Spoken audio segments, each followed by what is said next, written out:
क्या हो अगर एक 13 साल का लड़का चींटियों में सिर्फ कीड़े नहीं बल्कि एक पूरा राज्य, दोस्ती और इंसाफ की आवाज देखे और पूरी दुनिया उसे पागल समझने लगे। नमस्ते दोस्तों, आज सुनिए महान कथाकार सत्यजीत राय जी की दिलचस्प और भावनात्मक कहानी सदानंद की छोटी दुनिया। चलिए कहानी शुरू करते हैं। आज मेरा मन खुश है, इसलिए सोचता हूं तुम लोगों को राज की बात बता दूं। जानता हूं तुम लोग मेरी बात पर यकीन करोगे। तुम लोग इन लोगों के जैसे नहीं हो। इन लोगों का ख्याल है मेरी सारी बातें झूठी और बनावटी हैं। यही वजह है मैं इन लोगों से अब बातचीत ही नहीं करता। अभी दोपहर है, इसलिए ये लोग मेरे कमरे में नहीं हैं। तीसरे पहर आएंगे। अभी यहां मैं हूं और मेरा मित्र लाल बहादुर है, लाल बहादुर सिंह। उफ, कल उसने मुझे कितनी चिंता में डाल दिया था। मेरा यह ख्याल था ही नहीं कि वह फिर लौट कर आएगा। वह बड़ा ही अक्लमंद है, इसलिए भागकर उसने अपनी जान बचा ली। कोई दूसरा होता तो अब तक मरकर भूत हो चुका होता। लो, मित्र का नाम तो बता दिया, मगर अपना नाम बताया ही नहीं। मेरा नाम है सदानंद चक्रवर्ती। सुनने से दाढ़ी वाले बूढ़े जैसा क्या नहीं लगता हूं। दरअसल मेरी उम्र 13 साल है। नाम? यदि बूढ़े जैसा है तो मैं क्या करूं? मैंने खुद तो अपना नाम रखा नहीं, रखा है मेरी दादी अम्मा ने। इतना जरूर है कि उन्हें अगर पता होता कि नाम के कारण मुझे परेशानी में पड़ना होगा तो वे मेरा नाम कुछ और ही रखती। उन्हें यह मालूम नहीं था कि लोग मेरे पीछे पड़ जाएंगे और कहेंगे, तेरा ही नाम सदानंद है ना। काश उनमें थोड़ी भी अक्ल होती। सियार की तरह सिर्फ खो खो कर हंसने से ही क्या खुशी हासिल होती है। सभी तरह की खुशियों में क्या हंसा जाता है, यह हंसना उचित है। जैसे मान लो तुम बिना कुछ सोचे विचारे जमीन में एक लकड़ी गाड़ देते हो। एक फतिंगा उड़ता हुआ आता है और उस लकड़ी के ऊपर बैठ जाता है। ये तो बहुत मजेदार बात है, मगर इसको देखकर अगर तुम हो होकर हंसने लगते हो तो लोग तुम्हें पागल ही कहेंगे। इसी तरह के मेरे एक पगले दादाजी थे।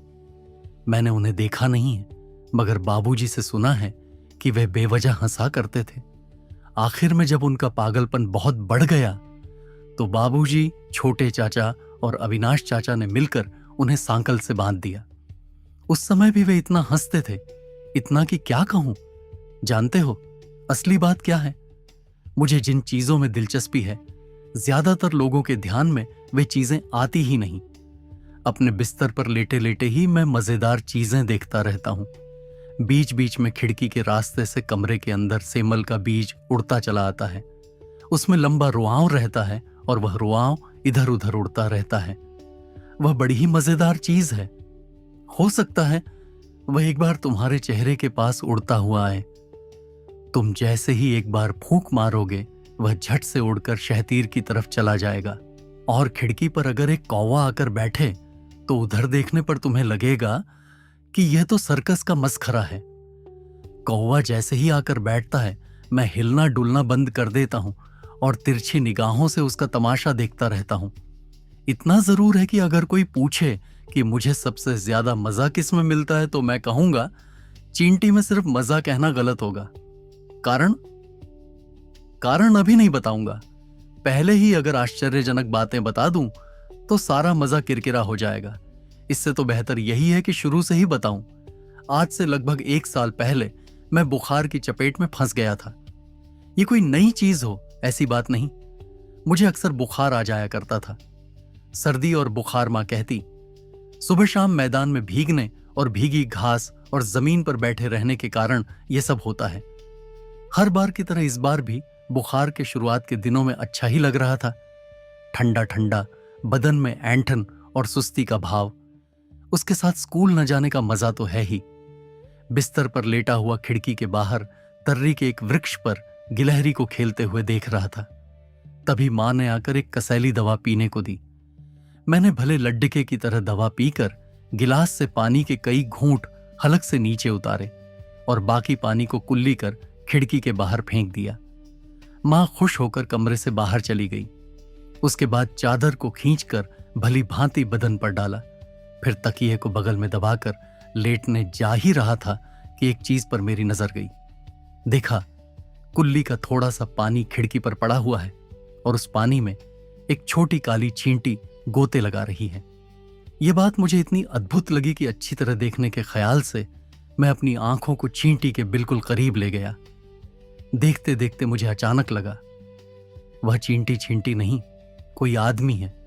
और न केवल आदमी, बल्कि मुझे ऐसा लगा कि झंटू के बहनोई साहब मछली पकड़ने गए हैं और फिसलकर कीचड़ में गिर पड़े हैं।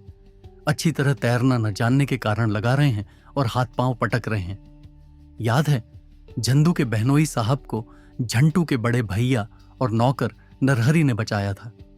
जैसे ही मुझे ये बात याद आई, मेरे मन में इच्छा जगी कि चींटी को बचा लूं। बुखार की हालत में ही झट से बिस्तर से उठकर खड़ा हो गया और बगल के कमरे में प्रवेश किया। वहां पिताजी के राइटिंग पैड से जरा सा ब्लॉटिंग पेपर फाड़कर एक ही दौड़ में अपने कमरे में वापस चला आया और छलांग लगाकर ब्लॉटिंग पेपर के टुकड़े को पानी पर रख दिया। रखने के साथ ही ब्लॉटिंग पेपर ने पानी को सोख लिया। जान बचने के कारण चींटी एक क्षण के लिए हक्की बक्की रह गई। एक दो बार इधर उधर मुड़ती हुई सीधी नाली में चली गई।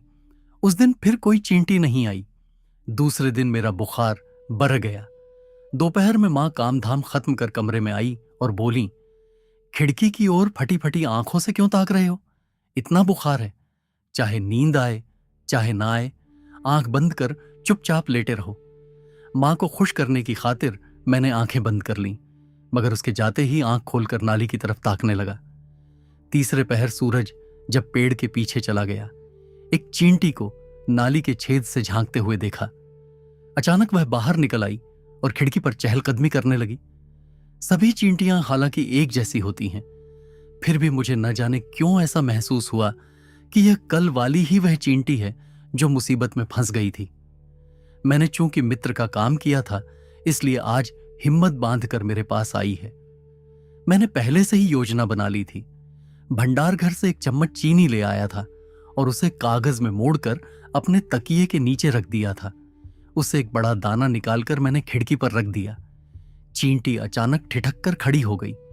उसके बाद धीरे धीरे चीनी के दाने के पास आकर उसे चारों तरफ से छूछा कर देखा।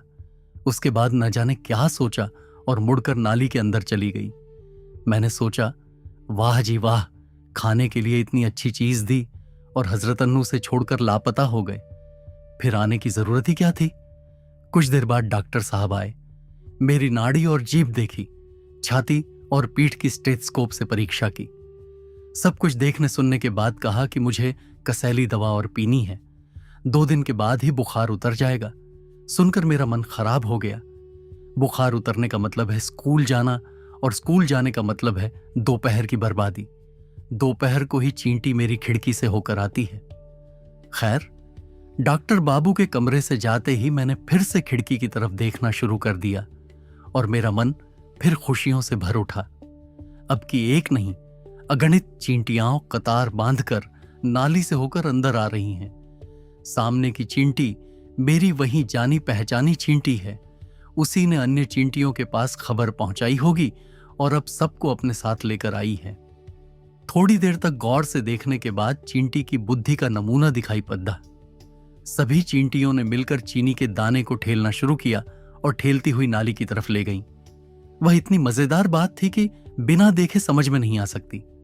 मन ही मन सोचने लगा, मैं अगर चींटी होता तो अवश्य ही सुनता कि वे कह रही हैं, मारो जवान, है या और भी थोड़ा है या चले इंजन, है या। बुखार उतरने के बाद शुरू में कई दिनों तक स्कूल में बहुत खराब लगता रहा। क्लास में बैठा बैठा सिर्फ अपनी खिड़की की बात सोचता रहता था। पता नहीं कितनी तरह की चींटियां वहां आ जा रही होंगी। इतना जरूर है कि आने के समय हर रोज मैं खिड़की पर चीनी के 2-3 दाने रखाता था। तीसरे पहर जब मैं लौट कर जाता तो उन दानों को वहां से लापता पाता था। क्लास में मैं ज्यादातर बीच की एक बेंच पर बैठा करता था। मेरी बगल में शीतल बैठता था। एक दिन मुझे जाने में देर हो गई और वहां पहुंचने पर शीतल की बगल में फणी को बैठा हुआ पाया। क्या करता? पीछे दीवार की तरफ एक सीट खाली थी, उसी पर जाकर बैठ गया। टिफिन के पहले इतिहास का क्लास था। हाराधन बाबू अपनी महीन आवाज में हैनिबल की वीरता की कहानी सुना रहे थे।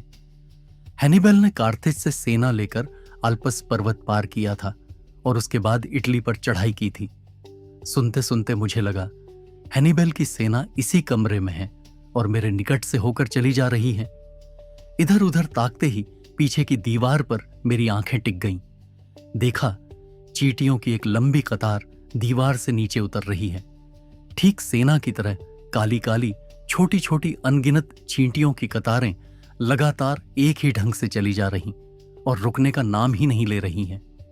टिफिन की घंटी बजते ही मैं बाहर निकल आया। क्लास के पीछे की तरफ जाकर उस दरार को ढूंढ निकाला।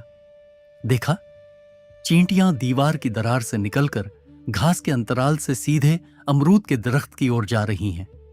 चींटियों की कतार का अनुसरण करते हुए जब पेड़ के तने के पास पहुंचा तो जिस चीज पर नजर पड़ी उसे किले के अलावा क्या कहा जाए।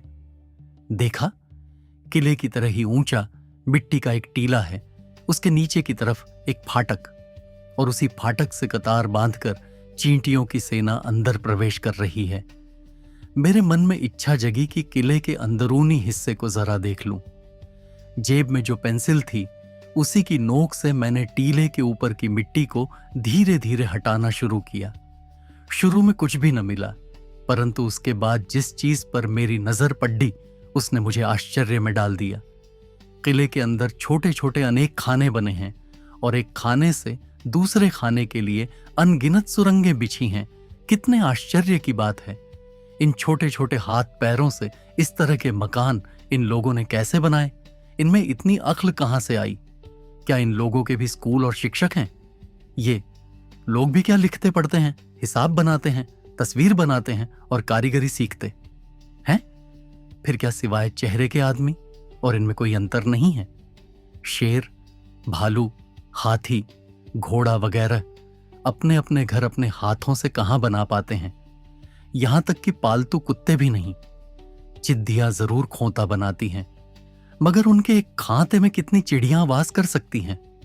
चिड़ियां क्या इन लोगों के जैसा किला बना पाती हैं जिसमें हजारों चिड़ियां एक साथ वास कर सकें? किले का कुछ हिस्सा टूट जाने के कारण चींटियां में खलबली मच गई थी। मुझे बड़ा दुख हुआ। मन ही मन सोचा, इन लोगों की मैंने हानि की है तो अब भलाई भी करनी चाहिए। ऐसा यदि नहीं करूंगा तो चींटियां मुझे अपना दुश्मन समझ लेंगी और मैं उनका दुश्मन नहीं होना चाहता। असल में मैं उनका मित्र हूं।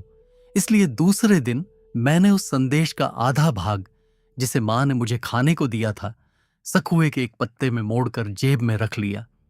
स्कूल पहुंचने पर घंटा बजने के पहले ही संदेश के उस टुकड़े को बाम्बी के पास रख दिया। बेचारों को भोजन की तलाश में बहुत दूर जाना पड़ता है। आज घर से बाहर निकलते ही उन्हें अपने सामने भोजन का पहाड़ दिख पड़ेगा। ये क्या कोई कम उपकार है? इसके कुछ दिन बाद ही गर्मी की छुट्टी हुई और चींटियों से मेरी दोस्ती और भी गहरी हो गई। चींटियों को देख देख कर उनके विषय में जो सब आश्चर्यजनक बातें मालूम हुई, बीच बीच में मैं बड़े बुजुर्गों को वही बातें बताता था, मगर वे मेरी बात पर ध्यान ही नहीं देते थे। सबसे ज्यादा गुस्सा मुझे उस वक्त आता जब वे मेरी बातें हंसकर उड़ा देते। इसलिए एक दिन तय किया कि अब किसी को कुछ भी ना बताऊंगा। जो करने का होगा खुद ही करूंगा। जो कुछ जानकारी प्राप्त होगी उसे अपने तक ही सीमित रखूंगा। एक दिन एक घटना घट गई। तब दोपहर का वक्त था। मैं जंदू के मकान की दीवार पर बनी माटे की एक बाम्बी के पास बैठा था और माटों का खेल देख रहा था। बहुत से आदमी कहेंगे कि माटे की बाम्बी के पास अधिक देर तक बैठा नहीं जा सकता क्योंकि माटा काट लेता है। यह बात सही है कि इसके पहले माटा मुझे काट चुका है, मगर कुछ दिनों से देख रहा हूं कि अब वह मुझे नहीं काटता। मैं निश्चितता के साथ बैठा हुआ माटों को देख रहा था कि तभी चिकू वहां आ धमका। चिकू के बारे में इसके पहले मैंने कुछ भी न बताया है। उसका अच्छा नाम श्री कुमार है। वह हमारे ही दर्जे में पड़ता है, मगर हम लोगों से काफी बड़ा है क्योंकि दारही मूछें उग आई हैं। चिकू सिर्फ लीडरी करता रहता है। यही वजह है कि कोई उसे प्यार नहीं करता। मैं भी नहीं, लेकिन ऐसा होने पर भी मैं उससे कभी उलझता नहीं क्योंकि मुझे मालूम है कि उसकी देह में बहुत ताकत है। मुझे देखकर चिकू बोला, अरे बेवकूफ, यहां बैठकर किसका इंतजार कर रहा है? मैंने चिक्कू की बातों पर ध्यान नहीं दिया, मगर देखा वह मेरी ओर ही आ रहा है। मैं माटों की तरफ देखने लगा। चिक्कू ने मेरे पास आकर पूछा, क्या हो रहा है? हाव भाव अच्छा नहीं लग रहा है। मैंने अब छिपाने की कोशिश नहीं की और सच्ची बात बता दी। सुनकर चिक्कू दांत पीसने लगा और बोला, माटा देख रहे हो, इसका मतलब इसमें देखने की क्या चीज है? चिंटी क्या तुम्हारे घर में नहीं है कि यहां देखने पहुंच गए? मुझे बड़ा गुस्सा आया। मैं कुछ भी करूं, इससे तुम्हारा क्या बिगड़ता है? हर चीज में नाक घुसेड़ता है और लीडर ही के चलता है। मैंने कहा, देखना मुझे अच्छा लगता है, इसीलिए देखता हूं। चींटी का रहस्य तुम्हारी समझ में नहीं आएगा। तुम्हें जो अच्छा लगे जाकर वही करो, यहां परेशान करने क्यों आ गए? मेरी बात सुनकर चिक्कू बिलाव की तरह झुंझला उठा और बोला, ओह, देखना अच्छा लगता है चींटी, देखना अच्छा लगता है। फिर लो, देखो। यह कहकर चिक्कू ने लाठी की चोट से माटे की बांभी को तोड़कर बर्बाद कर दिया और उस चोट से कम 500 चींटियों की जान चली गई। लाठी मारकर चिक्कू हंसता हुआ वहां से चला जा रहा था। तभी मेरे सिर पर भूत सवार हो गया। मैंने छलांग लगाई और चिक्कू के बालों को कसकर पकड़ लिया और फिर उसके सिर को झंडू की दीवार से 4-5 बार जोरों से टकरा दिया। उसके बाद जब मैंने चिक्कू को छोड़ा तो वह रोता हुआ अपने घर की तरफ चला गया। मैं जब घर पहुंचा उसके पहले ही चिक्कू शिकायत पहुंचा गया था। मगर आश्चर्य की बात है कि तब मां ने न तो मुझे मारा और न डांटा, फटकारा ही। दरअसल उसे विश्वास ही नहीं हुआ, क्योंकि इसके पहले मैंने कभी किसी से मारपीट नहीं की थी। इसके अलावा मां को यह मालूम था कि मैं चिक्कू से डरता हूं। मगर बाद में मां ने जब मुझसे इसके बारे में पूछताछ की तो मैंने सच बात कह दी। सुनकर मां हैरान हो गई। बोली, ऐं, तुमने चिक्कू का सिर फोड़ दिया है? मैंने कहा, हां, चिक्कू ही क्यों, जो भी आदमी चींटी की बांभी तोड़ेगा उसका सिर फोड़ दूंगा। इस बात से मां को बड़ा गुस्सा आया। उसने मुझे बेहद पीटा और कमरे के अंदर बंद कर दिया। उस दिन शनिवार था। पिताजी जल्दी ही कचहरी से लौट आए थे। जब मां से उन्हें सारी बातें मालूम हुई तो उन्होंने मेरे कमरे के दरवाजे पर बाहर से ताला लगा दिया। मार खाने के कारण। हालांकि मेरी पीठ दर्द कर रही थी, मगर इसके लिए मेरे मन में कोई दुख न था। अगर दुख था तो चींटी के कारण ही उस बार साहबगंज में, जहां परिमल रहता है, 2 ट्रेनें आपस में टकरा गई थीं और लगभग 300 आदमियों की मृत्यु हो गई थी। आज चिक्कू के लाठी के वार से इतनी चींटियां मर गई। कितना अन्याय है, कितना अन्याय। बिस्तर पर लेटे लेटे जब यही सब सोच रहा था तो मेरा सिर चकराने लगा और मैं बदन में ठंड महसूस करने लगा। चादर तानकर मैंने करवट बदली। उसके बाद कब मेरी आंखों में नींद उतर आई इसका पता नहीं चला। एक बहुत ही महीन और मीठी आवाज बहुत कुछ संगीत की तरह आरोह अवरोह के साथ सुनाई पड्डी DH रही है। मैंने ध्यान से सुनने की कोशिश की, मगर पता नहीं चला कि वह आवाज किधर से आ रही है। शायद कहीं दूर संगीत का कार्यक्रम चल रहा है, लेकिन इस तरह का गीत इसके पहले सुनने को नहीं मिला है। लीजिए, मैं गीत सुनने में मग्न हूं और ये हजरत कब नाली से आकर उपस्थित हो गए हैं इसका पता भी नहीं चला। ये मेरी वही जानी पहचानी चींटी है जिसे मैंने ठीक से पानी से बचाया था। मेरी ओर ताकती हुई, दोनों पैरों को माथे से छुलाकर मुझे नमस्कार कर रही है। इसका नाम क्या रखा जाए? काली, केष्टो, काला चांद? सोचना होगा। मित्र है मगर नाम नहीं, ये कैसे हो सकता है? मैंने अपनी हथेली खिड़की पर रख दी। अपने अगले पैरों को सिर से नीचे की तरफ हटाकर चींटी धीरे धीरे मेरी ओर आने लगी। उसके बाद मेरी कनिष्ठ उंगली से होती हुई मेरे हाथ पर आई और मेरी हथेली की आंखी बांकी नदी जैसी रेखाओं पर चहलकदमी करने लगी। तभी दरवाजे पर खट से आवाज हुई और मैं चौंक उठा। चींटी भी हड्डबडाती हुई हाथ से नीचे उतर आई और नाली के अंदर चली गई।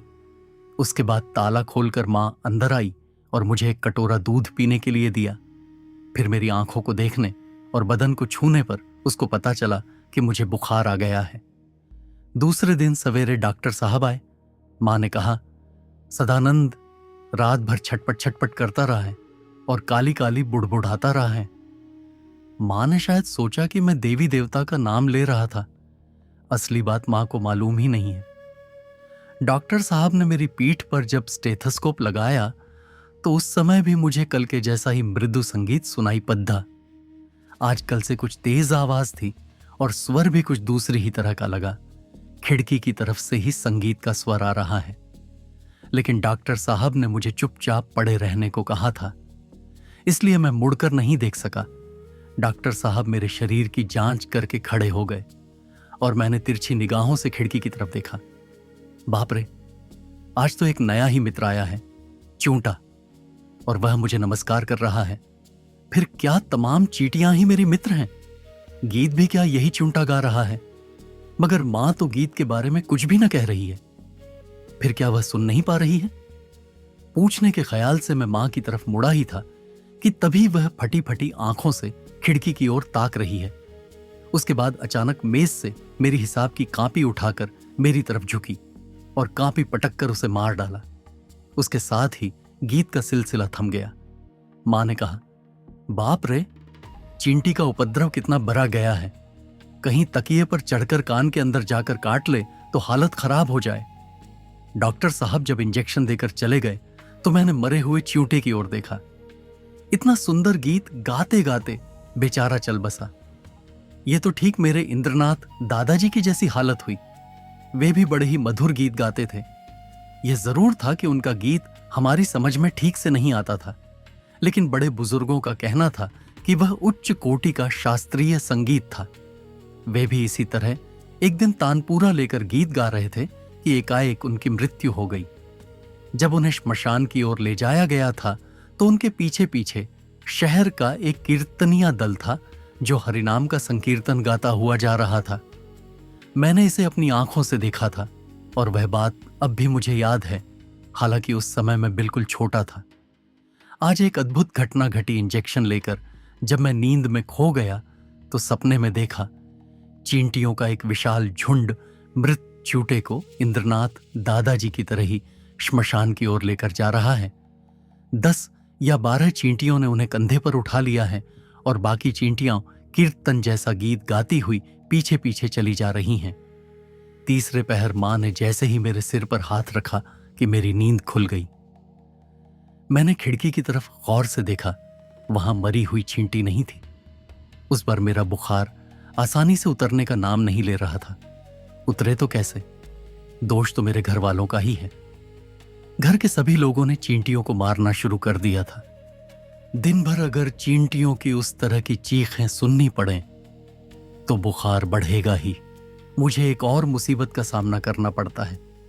हमारे घर के लोग जब भंडार घर या आंगन में चींटियों को मारते हैं तो दूसरी चींटियों का झुंड मेरी खिड़की के पास आकर बेहद रोने लगता है। समझ गया, ये चींटियां चाहती हैं कि मैं इनकी तरफ से कोई काम करूं, या तो चींटियों का मारा जाना रुकवा दूं या उन्हें जो लोग मारते हैं उन्हें डांट फटकार सुनाऊं। मगर बुखार रहने के कारण मेरी देह में ताकत नहीं थी, और ताकत अगर रहती तो भी छोटा होने के कारण बड़े बुजुर्गों को कैसे डांट फटकार सुनाता। मगर आखिर में कुछ न कुछ इंतजाम करना ही पड़ा। यह बात झाड़ू पीटने दिन कौन सा था याद नहीं। इतना ही याद है कि उस दिन खूब तड़के मेरी नींद टूट गई थी। नींद टूटते ही सुना पटिक की मां चिल्ला चिल्ला कर कह रही है कि रात के वक्त एक चूटे ने उनके कान के अंदर जाकर काट लिया है। यह जानकर मुझे बेहद खुशी हुई थी, मगर उसके बाद ही की आवाज सुनकर समझ गया कि चींटियों को मारने का अभियान शुरू हो गया है। उसके बाद एक अजीब घटना घटी। अचानक कानों में धीमी आवाज आई, बचाओ बचाओ, हम लोगों की रक्षा करो। मैंने खिड़की की तरफ गौर से देखा। चींटियों का झुंड खिड़की के ऊपर आकर घबराहट के मारे चहलकदमी कर रहा है। चींटियों के मुंह से यह बात सुनकर मैं खामोश नहीं रह सका। बीमारी की बात भूलकर मैं बिस्तर से कूदकर बरामदे में चला आया। शुरू में मेरी समझ में यह नहीं आया कि क्या करूं। उसके बाद सामने एक घड़ा देखकर उसे उठाकर पटक दिया। उसके बाद जो भी टूटने लायक चीजें थीं उन्हें तोड़ना शुरू कर दिया। मैंने बहुत ही कारगर उपाय खोज निकाला था, क्योंकि उसके बाद मेरा कांड देखकर चींटियों को मारने का अभियान रुक गया। मगर उसी क्षण मां, बाबूजी, छोटी बुआ जी, साबिदी, जितने भी लोग थे घबराकर बाहर निकल आए और मुझे कसकर पकड़ लिया। उसके बाद मुझे गोद में उठाकर खाट पर पटक दिया और दरवाजे को ताले से बंद कर दिया। मैं मन ही मन बेहद हंसा और मेरी खिड़की पर चींटियों ने खुशी के मारे नाचना शुरू कर दिया और मुझे शाबाशी देने लगी। उसके बाद मैं ज्यादा दिनों तक घर में नहीं रहा, क्योंकि एक दिन डॉक्टर साहब ने मेरी जांच करने के बाद कहा कि घर पर रहने से चिकित्सा में सुविधा नहीं होगी और मुझे अस्पताल जाना होगा। अभी मैं जहां हूं वह अस्पताल का एक कमरा है। मैं यहां 4 दिनों से हूं। पहले दिन मुझे यह कमरा बहुत बुरा लगा था, क्योंकि यह इतना साफ सुथरा है कि लगता है चींटी यहां हो ही नहीं सकती। चूंकि कमरा नया है इसलिए छेद दरार नहीं है, कोई अलमारी भी नहीं है कि जिसके नीचे या पीछे चींटी रह सके। नाली अलबत्ता है, मगर वह भी बेहद साफ सुथरी है। हाँ, एक खिड़की है और खिड़की के बाहर ही आम के एक पेड़ का ऊपरी हिस्सा है। उसकी एक डाल खिड़की के बिल्कुल करीब है। समझ गया, अगर चींटी होगी तो उसी डाल पर होगी। मगर पहले दिन मैं खिड़की के पास जा ही नहीं सका। कैसे जाऊं? दिन भर डॉक्टर, नर्स और घर के आदमी मेरे कमरे में अंदर आते जाते रहे हैं। दूसरे दिन भी यही हालत रही। मेरा मन बेहद उदास हो गया। मैंने दवा की एक शीशी तोड़ डाली। नए डॉक्टर साहब बेहद झुंझला उठे। नए डॉक्टर साहब भले आदमी नहीं हैं, ये बात मैं उनकी मूंछ और चश्मे को देखकर ही समझ गया था। तीसरे दिन एक घटना घट गई। तब कमरे में सिवाय एक नर्स के और कोई नहीं था, और वह भी कोने की एक कुर्सी पर बैठी किताब पढ़ने में तल्लीन थी। मैं चुपचाप लेटा हुआ था और यह तय नहीं कर पा रहा था कि क्या करूं। तभी ढप से आवाज हुई और मेरी आंखें उसकी ओर मुड़ गईं। देखा, उसके हाथ से किताब गोद पर गिर गई है और वह नींद में खो गई है। यह देखकर मैं आहिस्ता से बिस्तर से उठा और दबे पांवों खिड़की के पास पहुंच गया। उसके बाद खिड़की के निचले पल्ले पर पांव रखकर और अपने शरीर को यथासंभव बाहर निकालकर मैंने अपना हाथ आगे बढ़ाया। मेरे हाथ की पहुंच की सीमा में आम की एक डाल आ गई और उसे पकड़कर मैंने खींचना शुरू किया। तभी मेरा दाहिना पांव अचानक पल्ले से खिसक गया और खट से आवाज हुई। उस आवाज से नर्स की नींद टूट गई। अब जाऊं तो कहां जाऊं? नर्स के मुंह से एक विकट आवाज निकली और वह दौड़ती हुई मेरे पास आई। उसके बाद मुझे पकड़कर खींचती हुई ले आई और बिछावन पर पटक दिया। डॉक्टर साहब ने मुझे एक इंजेक्शन दिया। उन लोगों की बातचीत से पता चला कि मैं खिड़की से नीचे कूदने जा रहा था। कितने बेवकूफ हैं ये लोग। इतनी ऊंचाई से आदमी कूदे तो उसकी हड्डी पसली टूटेगी ही, साथ ही साथ जान जाने की भी नौबत आ जाएगी। डॉक्टर साहब के चले जाने के बाद मुझे नींद आने लगी और अपने मकान की खिड़की की बात भी याद आने लगी। मेरा मन बहुत ही उदास हो गया। पता नहीं कब घर लौट कर जाऊंगा। सोचते सोचते मैं नींद में खो गया था कि तभी एक धीमी आवाज सुनाई पड़ी। सिपाही हाजिर है हुजूर, सिपाही हाजिर है। मैंने आंख खोलकर देखा। मेरी खाट की बगल वाली मेज की सफेद चादर पर दवा की शीशी के बिल्कुल पास ही शान के साथ 2 लाल माटे खड़े हैं।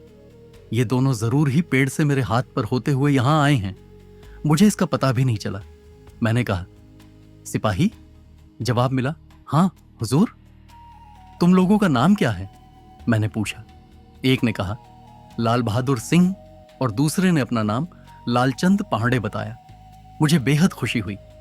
मैंने उन दोनों को सावधान कर दिया कि बाहर का आदमी आए तो वे कहीं छिप जाएं, वरना उनकी जान चली जाएगी। लालचंद और लाल बहादुर ने मुझे लंबी सलामी दी और कहा, ठीक है हुजूर। उसके बाद दोनों ने मिलकर एक बहुत मधुर गीत गाना शुरू कर दिया। आज मैं उस गीत को सुनते सुनते नींद में खो गया। अब जल्दी जल्दी कल की घटना बता दूं, क्योंकि घड़ी 5 बार टन टन आवाज कर चुकी है। डॉक्टर के आने का समय हो चुका है। कल तीसरे पहर में लेटा लेटा लाल बहादुर और लालचंद की कुश्ती देख रहा था। मैं बिस्तर पर था और वे लोग मेज पर। दोपहर में मुझे सोना चाहिए था, मगर कल इंजेक्शन लेने और दवा खाने के बावजूद नींद नहीं आई थी। या कह सकते हैं कि जान सुनकर नींद को मैंने अपने पास फटकने नहीं दिया था। दोपहर में यदि सो जाऊं तो फिर चींटियों के साथ कब खेलूंगा? कुश्ती जोर शोर से चल रही थी। जीत किसकी होगी समझ में नहीं आ रहा था। तभी खटखट कर जूते की आवाज हुई। लो, डॉक्टर साहब आ रहे हैं। मैंने अपने मित्रों को इशारा किया और लाल बहादुर झट से मेज के नीचे चला गया। मगर बेचारा लालचंद कुश्ती करते करते चित्त होकर गिर पड़ा था और हाथ पैर शून्य में पटक रहा था। यही वजह है कि वह जल्दी से भाग नहीं सका और उसके चलते एक बहुत ही बुरा कांड हो गया। डॉक्टर बाबू ने वहां आने पर लालचंद को मेज पर देखा तो पता नहीं अंग्रेजी में झुंझलाकर क्या कहा और एक ही झटके में उसे फर्श पर पटक दिया। लालचंद बेहद जख्मी हो गया। ये बात उसकी चीख से ही समझ में आ गई, मगर मैं कर ही क्या सकता हूं। इस बीच मेरी नाड़ी की परीक्षा करने के ख्याल से डॉक्टर साहब ने मेरा हाथ थाम लिया था। एक बार हाथ ठेलकर मैंने उठने की कोशिश भी की, मगर दूसरी ओर से नर्स ने आकर मुझे कसकर पकड़ लिया। नाड़ी की जांच कर डॉक्टर साहब हर रोज की तरह मुंह लटकाए अपनी मूंछों के इर्द गिर्द के हिस्से को खुजलाते हुए दरवाजे की तरफ जा ही रहे थे कि पता नहीं क्यों हठात उछल पड़े और उनके मुंह से 3-4 किस्म की बंगला अंग्रेजी के शब्द बाहर निकल आए। ओह, आउच। उसके बाद तो कांड ही हो गया। स्टेथोस्कोप छिटक कर नीचे गिर पड़ा, चश्मा गिरकर टूट गया, कोट खोलने के समय बटन टूट गया, टाई खोलने में गले में गांठ लग गई, अंत में कमीज खोलने पर गंजी का छेद तक बाहर निकल आया। फिर भी डॉक्टर का उछलना और चिल्लाना बंद नहीं हुआ। मैं तो अवाक रह गया। नर्स ने पूछा, क्या हुआ सर? डॉक्टर साहब ने उछलते उछलते कहा, एंट, रेड एंट, आस्तीन से चढ़कर। ओह, वाह वाह, बात क्या मेरी समझ में नहीं आई? अब मजा चखो। आस्तीन से होकर लाल बहादुर सिंह गया था दोस्त का बदला लेने के लिए। उस समय अगर कोई मुझे देखता तो यह नहीं कह सकता था कि सदानंद हंसना नहीं जानता। अगर आपको यह कहानी पसंद आई हो तो वीडियो को लाइक करें और चैनल को सब्सक्राइब करना न भूलें। धन्यवाद।